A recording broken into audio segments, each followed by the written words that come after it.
एक बार था एक आदमी मलिक अहमद, जिसकी 7 बीवियां थी पर कोई औलाद नहीं। मेरे पास इतनी दौलत है पर कोई औलाद नहीं, क्या फायदा इन पैसों का।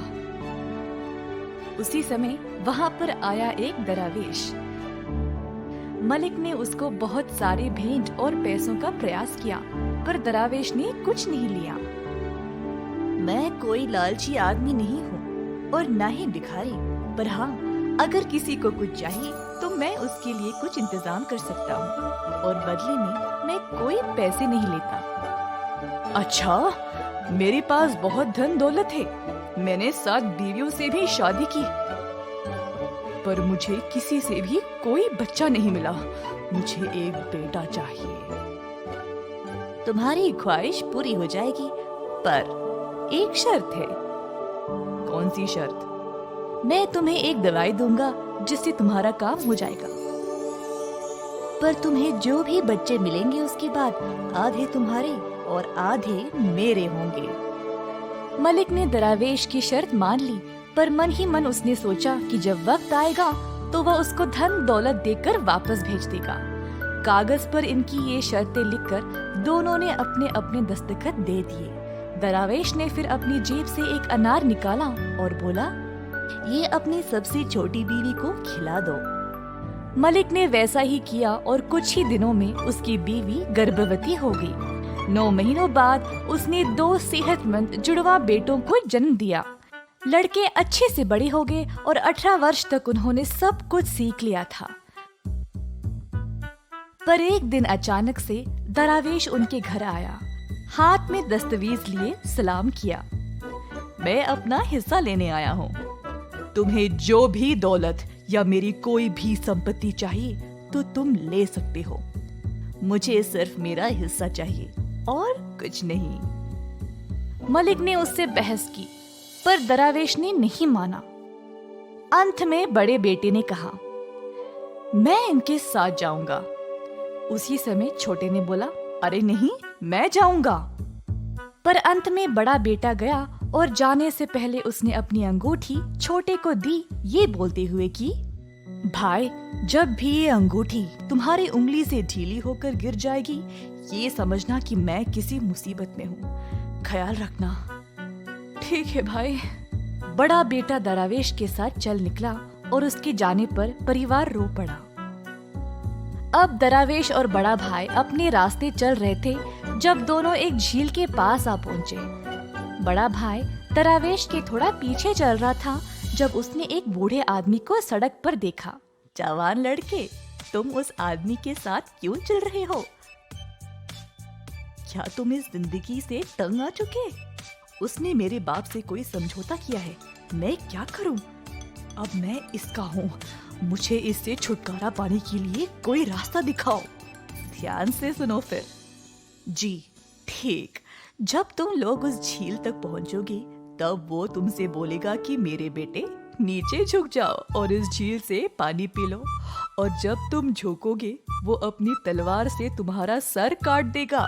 उसके बाद वो तुम्हारे ही घोड़े पर चढ़ेगा और पानी में कूद जाएगा। घोड़ा और वो खुद सोने में बदल जाएंगे। अब जब तुम लोग झील तक पहुंचोगे और वो तुमसे अच्छे से बोलेगा पानी पीने के लिए, तो तुम उनको बोलना कि ओह नहीं, अब आप मेरे अब्बू हैं और मैं आपका बेटा, पहले आप फिर मैं पीऊंगा।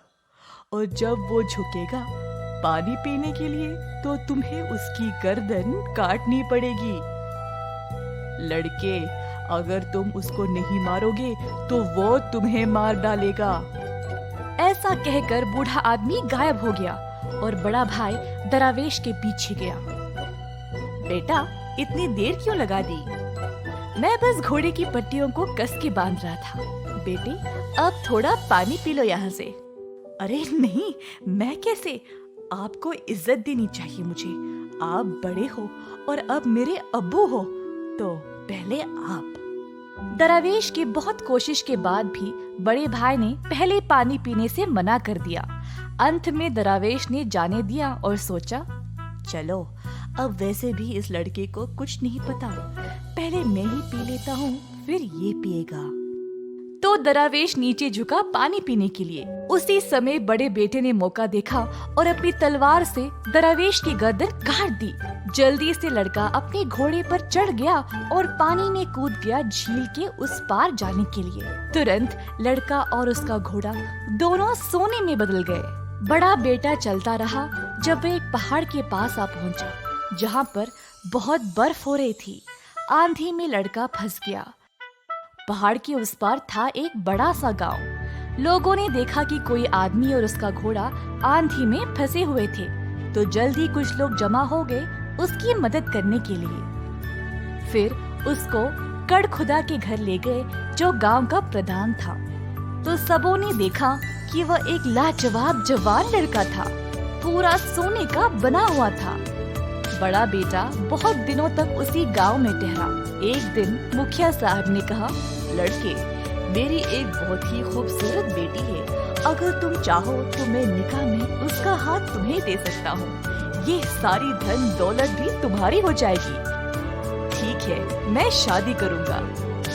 कुछ दिनों बाद दोनों की शादी हो गई। एक दिन, मैं थोड़ा ऊब गया हूँ अब्बू, मुझे कुछ आदमी दे दो, फिर मैं शिकार करने जाऊँगा। क्यों नहीं?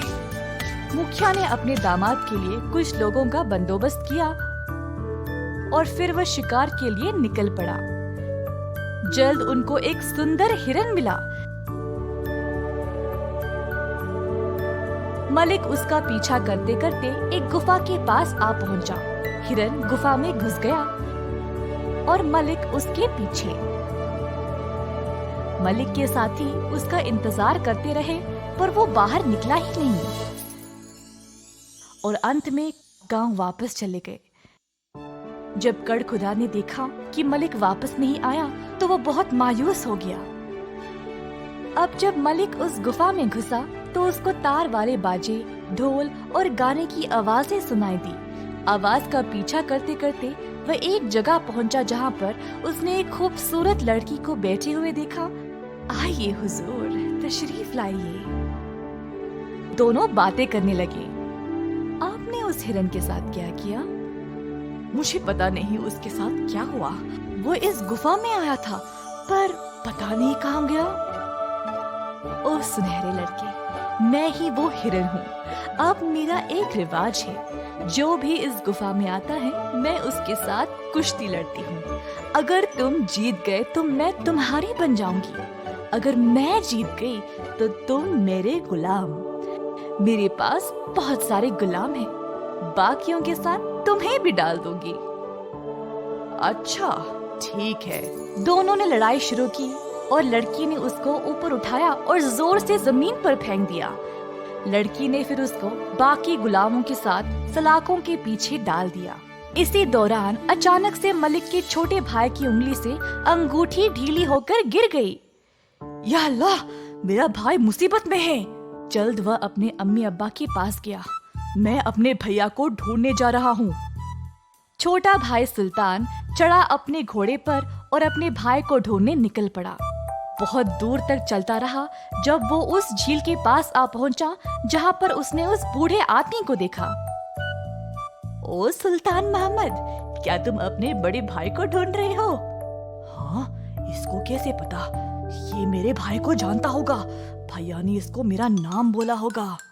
जी हाँ, तुम्हारा भाई को बंदी बना लिया गया है। उसने एक औरत के साथ कुश्ती की लड़ाई की, जिसमें वो हार गया। अब वो उस औरत का गुलाम बन गया है। अब तुम इस झील को पार करो और तुम भी उसी की तरह सोने में बदल जाओगे। फिर तुम्हें एक गुफा के पास जाना है। जब अंदर जाओगे तो वो औरत तुमसे भी लड़ाई करने को बोलेगी। मैं जैसा बोलता हूँ, तुम्हें वैसे ही उसको पकड़ना होगा और जमीन पर फेंकना होगा। अगर तुम इसी तरह पकड़ोगे तो वो कमजोर पड़ जाएगी। जी, मैं बिल्कुल ऐसा ही करूँगा। छोटे ने झील पर देखा। उसने इस झील को पार किया तो वो भी बिल्कुल अपने भाई की तरह सोने में बदल गया। छोटा भाई भी उसी पहाड़ के बर्फ में फंस गया। गांव के लोगों ने फिर से देखा कि कोई बर्फ में फंस गया है। लोग जमा हुए और उसको बचाने के लिए गए। मेरे बेटे, तुम पहाड़ की ओर गए क्यों और इतने दिनों से थे कहाँ? मैं बस कहीं गया था। सुल्तान ने ऐसा कहा क्योंकि उसे समझ आ गया कि सब लोग शायद उसको उसका बड़ा भाई समझ रहे थे। फिर एक खूबसूरत लड़की आई और उससे बातें करने लगी। कुछ दिनों बाद सुल्तान मुखिया के पास गया और बोला, अब्बाजान, मैं शिकार के लिए जाना चाहता हूँ। बेटा, मुझे डर है कि तुम पिछली बार की तरह वापस नहीं आओगे। अरे नहीं, मैं जरूर आऊंगा, आप फिक्र ना करें। कुछ आदमी गए सुल्तान के साथ और पिछली बार की तरह वही हिरन आगे आई। सुल्तान ने हिरन का पीछा किया और गुफा तक पहुंच गया। गुफा के अंदर उसको गाने की आवाजें सुनाई दी और अंदर उसने वही खूबसूरत औरत को देखा।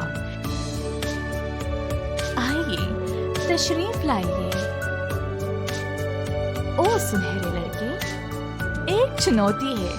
अगर तुम जीत गए तो मैं तुम्हारी, और यहाँ तुम्हारी तरह ही एक सुनहरा लड़का है, तुम उसको भी ले जा सकते हो। और तुम हार गए तो मैं तुमको भी अपना गुलाम बना लूंगी, ठीक है? और दोनों लड़ाई करना शुरू कर दिए। सुल्तान एक पैर आगे किया और लड़की को जमीन पर पटक दिया। मेरे हाथ मत बांधो, अब मैं तुम्हारी हो चुकी। जब तक तुम मुझे मेरे भाई को नहीं दिखाओगी, मैं तुम्हें नहीं छोड़ूंगा। जाओ, वो बोतल ले आओ और अपने भाई के नाक के पास रख दो जब तक वो होश में ना आ जाए। सुल्तान गया और अपने भाई को जगाया। वहाँ से निकलने के बाद दोनों ने जश्न मनाया और आराम से शांति से बस गए।